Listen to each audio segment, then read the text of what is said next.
জীবন আমাকে দুইটা জিনিস শিখিয়ে দিয়েছে। প্রথম হলো নিজেকে নিয়ে খুশি থাকা, দ্বিতীয়ত হলো আল্লাহ ছাড়া কারো প্রতি কোনো আশা না রাখা। আজ থেকে শুরু করলাম জীবনের এক নতুন অধ্যায়। থাকবে না কারো প্রতি মায়া, থাকবে না কারো প্রতি বিশ্বাস। জেনে গেছি এই পৃথিবীতে কেউ কারো নয়, কিছুটা মায়া আর বাকিটা অভিনয়। মেয়েদের ঘরে বসে টাকা ইনকামের চমৎকার কিছু বিজনেস আইডিয়া তোমাদের কাছে আমি শেয়ার করব, আর অল্প আয়ে কিভাবে টাকা সঞ্চয় করব সেই ব্লগটাই আজকে তোমাদের কাছে আমি শেয়ার করব। তো নতুন দিনে নতুন আরেকটি ব্লগ ভিডিও নিয়ে হাজির আমি আপনাদের মাঝে সাভানা, ভারতের ছোট্ট একটা গ্রাম শীতলকুচি জেলা থেকে বলছি। তো welcome back to my channel. আসসালামু আলাইকুম। তোমরা সবাই কেমন আছো? আমি আশা করি তোমরা সকলে ভালো আছো। আলহামদুলিল্লাহ আমিও ভালো আছি, আর আমার পরিবার পরিজনদের নিয়ে আলহামদুলিল্লাহ আমি ভালোই আছি। আর আমার প্রাণপ্রিয় কলিজা আপু ভাইয়েরা তোমরা সবাই কেমন আছো? আমি আশা করি তোমরা সকলে ভালো আছো। তো বরাবরের মতো না ব্লগটা আমি সকাল থেকেই শুরু করে দিলাম। তো চলো ব্লগটা দেখতেই থাকো, আশা করি খুবই ভালোই লাগবে।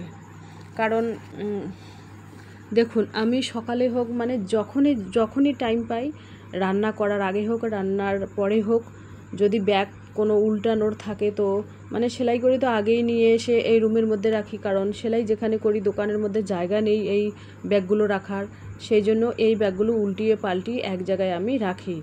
আর যেদিন বাঁধবো সেটাও তোমাদের কাছে শেয়ার করব, কারণ বাঁধা আর উল্টানো একসাথে হয় না। তো সেই জন্য আজকে খালি উল্টাপাল্টা করে এইভাবে মানে ফ্রেশ করে রাখবো, চাপা দিয়ে রাখবো, তারপরে কালকে বাঁধাবাঁধি করব যখন ব্যাগ, তখন তোমাদের কাছে আমি শেয়ার করব। তো মেয়েদের ঘরে বসে টাকা ইনকামের চমৎকার কিছু বিজনেস আইডিয়া তোমাদের কাছে আমি শেয়ার করি, আর মানে অল্প আয়ে কিভাবে টাকা সঞ্চয় করব, হিসাব করে কিভাবে খরচ করব সেই ব্লগটাই আজকে তোমাদের কাছে আমি শেয়ার করব। তো তোমরা তো হয়তো বলতেই পারেন যে আপু তোমার হাজব্যান্ড ইনকাম করে, মেয়ে ইনকাম করে, তুমি কেন করো? তো দেখুন, হাত গুটিয়ে বসে থাকলে কোনো কিছুই হবে না। 2 টাকা ইনকাম এখন যদি আমরা ইয়ং বয়সে টাকাকে সেভ করি, তাহলে বৃদ্ধ বয়সের টাকাই আমাদের সেভ করবে। সেই জন্য এভাবে টাকা মানে ইনকাম করে, কষ্ট করে ইনকাম করে কিভাবে সঞ্চয় করতে হয় সেটা কিন্তু আমি ভালোভাবেই জানি। আমি জানি যে আজ 10 টাকা এভাবে ইনকাম করে এই প্লাস্টিকের ভারে রাখবো, আগামী দিনে যখন এই প্লাস্টিকের ভারে আমাকে সুরক্ষিত রাখবে, ছেলে মেয়ে জামাই, ছেলে বউ, এইগুলো আমাকে খুব সুন্দরভাবে আমাকে বা আমার হাজব্যান্ডকে খুব সুন্দরভাবে দেখবে। এখন যদি টাকা পয়সা আমরা এভাবে সঞ্চয় করতে না পারি, এখন বয়স আছে, হাত চলছে, পা চলছে ঠিকমতো, আলহামদুলিল্লাহ আছি। আর যারা রাস্তায় পড়ে আছে, ভাতের অভাবে, কাপড়ের অভাবে, খাবার পাচ্ছে না, তাদের থেকে তো আমরা অনেক ভালো আছি, তাই না? ওদের কথা মনে পড়লে আমরা অনেক ভালো আছি। তাহলে দেখুন ওরা কত কষ্টে আছে। তো সেই জন্যই আল্লাহর আগে শুকরিয়া আদায় করি যে আমাদের আলহামদুলিল্লাহ প্রত্যেকের হাত পা ভালো রেখো, আর আমরা যেন কিছু না কিছু ইনকাম করে খেতে পারি বা সঞ্চয় করতে পারি। এটাই আমি আল্লাহর কাছে দোয়া করি আর কি। তো আমরা কিন্তু প্রত্যেক মেয়েরাই ঘরে বসে মানে ইনকাম করতে পারি, সেই আইডিয়াটা আমি তোমাদের দিচ্ছি। আমার মতো তোমরাও চাইলেই ব্যাগ সেলাই করতে পারো, মানুষের ফাটা চেরা সেলাই করতে পারো, যারা ভালো সেলাই শিখে বিয়ে করেছো, সেলাই মানে ব্লাউজ, ব্লাউজ, তোমার কুর্তি, প্লাজো, আবার নাইটি, চুড়িদার, এইগুলো তোমরাও আমার মতোই চাইলেই ঘরে বসে একটা বিজনেস আইডিয়া খুঁজে নিতে পারো। আবার টিউশনিও পড়াতে পারো, আবার সুপারির যে ব্যবসা আছে সুপারির ব্যবসাটাও করতে পারো। তামাকের যে ব্যবসাটা আছে, ওই 5 টাকা করে প্যাকেট চুন তামাক একসাথে থাকে 5 টাকা করে, ওটারও বিজনেস ঘরে বসে করতে পারো সংসার সামলিয়ে।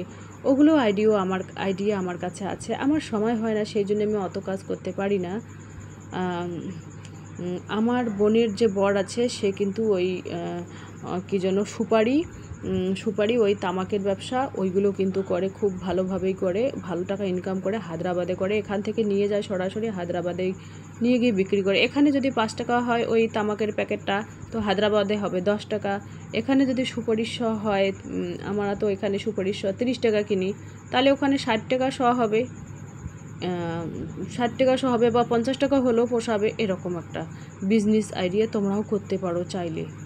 তো আমি জানি না আমার ব্লগগুলো তোমাদের কীরকম লাগে। আমি কিন্তু সব সময় তোমাদের আমার প্রত্যেকটা ব্লগে কিন্তু তোমাদের আমি ওই শেয়ার করার চেষ্টা করি কিভাবে টাকা সঞ্চয় করবে, কিভাবে জমাবে, আর কিভাবে উন্নতি করবে, সেটাই আর কি আমি শেয়ার করি। আয় অল্প হোক আর বেশি হোক হিসাব করে কিন্তু চলতে হবে। হিসাব করে যদি তোমরা চলো তাহলে কিন্তু অনেক কিছু জীবনে করতে পারবে। হিসাব করে যদি চলতে না পারো তাহলে জীবনে কিছুই করতে পারবে না, এটাই হচ্ছে স্বাভাবিক। এই যে দেখতে পাচ্ছেন এভাবে আমি ব্যাগ উল্টে পাল্টে নিচ্ছি।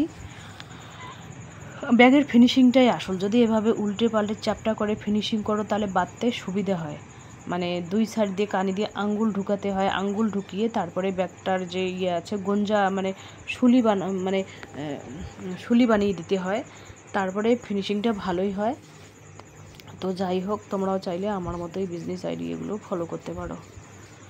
আর মানে অফ ক্যামেরায় কিন্তু আমি সব কাজ করে নিয়েছি, একেবারে কলতলা ঝাড়ু দেওয়া, বাথরুম পরিষ্কার করা, গোসল সারা, সমস্ত কিছু, মুরগিদের খাবার দেওয়া, সমস্ত কিছু আমি সেরে নিয়েছি। তো ভিডিওটা এডিট করতেছি আমি রাত 11:30টার সময়, সেই জন্য আমার ঘুম পাচ্ছে, কারণ ব্যাগ সেলাই করলাম তো খাওয়া দাওয়া করার পর মানে টাইম বেশি হয়ে গেছে, সেই জন্য আর কি ঘুম পাচ্ছে। তো যাই হোক, আমি জানি না আমার ব্লগগুলো তোমাদের কীরকম লাগে। আমার কিন্তু সব সময় গ্রামের সাদামাটা জীবনে আমি শেয়ার করি। তো ব্যাগ উল্টে পাল্টে নিলাম, আমি এখন ব্যাগ ডেলিভারির জন্য যাচ্ছি। তো টোটোয় করে যাচ্ছি, টেম্পু পেলাম না, সেই জন্য টোটোয় করে যাচ্ছি। তো যাই হোক, এই যে দেখুন গ্রামের রাস্তাঘাট, দুদিক দিয়ে সবুজ গাছপালা, কলা গাছ, ওইগুলোও আমি তোমাদের কাছে শেয়ার করতে চাই। যে দেখুন ধানবাড়িতে অনেক সুন্দর পানি হয়েছে, যেহেতু কয়েকদিন থেকে নাগাড় বৃষ্টি চলছে। তো কলা গাছগুলো দেখুন সারি সারি কত সুন্দর লাগছে। গ্রামের যে দৃশ্যগুলো জাস্ট অসাধারণ লাগে, মন একেবারে চাঙ্গা করে দেয়। এই যে দেখুন গরু খড় খাচ্ছে, টিনের ঘর, মানুষ বসে আছে, কি সুন্দর পরিবেশ। এই দেখুন টিনের ঘরগুলো কত সুন্দর, ছোট ছোট টিনের ঘর, তার পাশে টোটো রাখা থাকে, খড় থাকে। আবার এই যে দেখুন সুপারি গাছ, ছোট্ট মানে ধানবাড়ির মাঝখান দিয়ে ছোট্ট গলি, তার সেই গলিতে সারি সারি সুপারি গাছ, সটি গাছ, এগুলোকে সটি বলে, আমরা সটি বলি। আর ধানগুলো কি সুন্দর ড্যাম হয়েছে, তাই না? কালো কালো হয়ে গেছে কোনোগুলো, যেগুলো নতুন হয়েছে সেগুলো কিন্তু এখনও হলুদ হলুদ আছে, যেগুলো কয়েকদিন হয়েছে সেগুলো কিন্তু কালো হয়ে গেছে। দেখুন কত বড় একটা পুকুর, সুপারি গাছ। এখানে আমাদের এই পাশে না পুকুরগুলো খুব বড় বড় হয়, দেখতে জাস্ট অসাধারণ লাগে।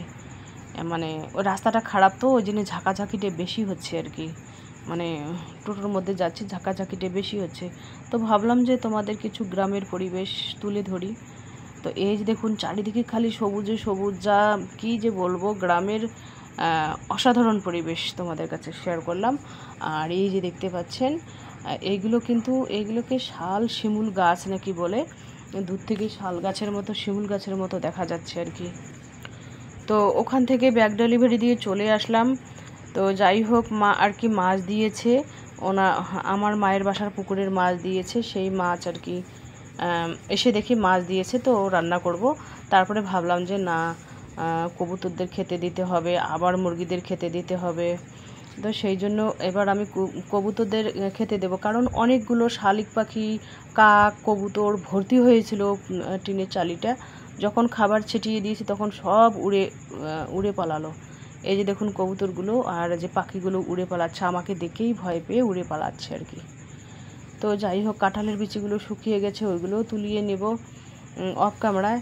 আর এখন আমি মুরগিদের এক ঝলক তোমাদের না দেখালেই নয়, কয়েকটা বাসন আছে, নোংরা বাসন, নিচে নিয়ে যাব কলতলায়।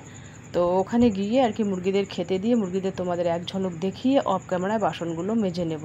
কারণ আরও বাসন আছে কলতলায়, যেহেতু ক্যামেরা করার মতো লোক নেই, সেই জন্য আমি ওই কী করি, বাসনগুলো আর কি অফ ক্যামেরায় মাজি।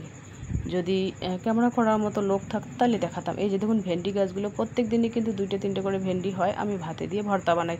আর এখানে দেখুন লাউয়ের চারা রোপণ করেছি, 3টে চারা লাউয়ের বীজ বেরিয়েছে। এখানে দেখুন পুঁই পাতাগুলো কত সুন্দর হয়েছে। যেদিন দেখবো বাসায় সবজির অভাব সেদিন কিন্তু আমি পুঁই পাতা তুলে রান্না করি। তো চলো মুরগিদের এক ঝলক দেখাই। আর আমার হাতের মধ্যে সাদা দেখতে পাচ্ছেন, ওইগুলো হচ্ছে চুন। মানে চুনগুলো আমি এখন ওই বাসন ধোয়ার সময় হাতগুলো ধুয়ে ফেলবো। মানে সুপারি খাওয়ার সময় কিন্তু হাতে চুন পড়েছে, সেই জন্য ওই চুনগুলো মানে মোছানোর করেছিলাম। ওই মুরগিদের খাবার নিয়ে এসেছি, ওই জন্য আর কি এলোমেলো হয়ে গেছে হাতের মধ্যে চুন। আর এই জন্য খাবার এনেছি, মুরগিরা খাবারগুলো একেবারে বিছড়াই দিছে। মানে মুরগি তো জানো, মুরগিগুলো খুব মানে বিছড়া করে। পানি হয়েছে, এখনও একটু পানি জমা আছে, বৃষ্টির পানি। তো চলো আজকের ব্লগ এ পর্যন্তই। ততক্ষণ তোমরা সবাই সুস্থ থাকো, সাবধানে থাকো। টাটা, আল্লাহ হাফেজ। খাবার কিছু ভিতরে দিলাম, কিছু বাইরে দিলাম, দরজাটা বন্ধ করে দিলাম যাতে বাইরের খাবারগুলো ওরা ফিনিশ করে ফেলে, না হলে আবার ঘরের খাবার খাবে, বাইরের খাবার খাবেই না।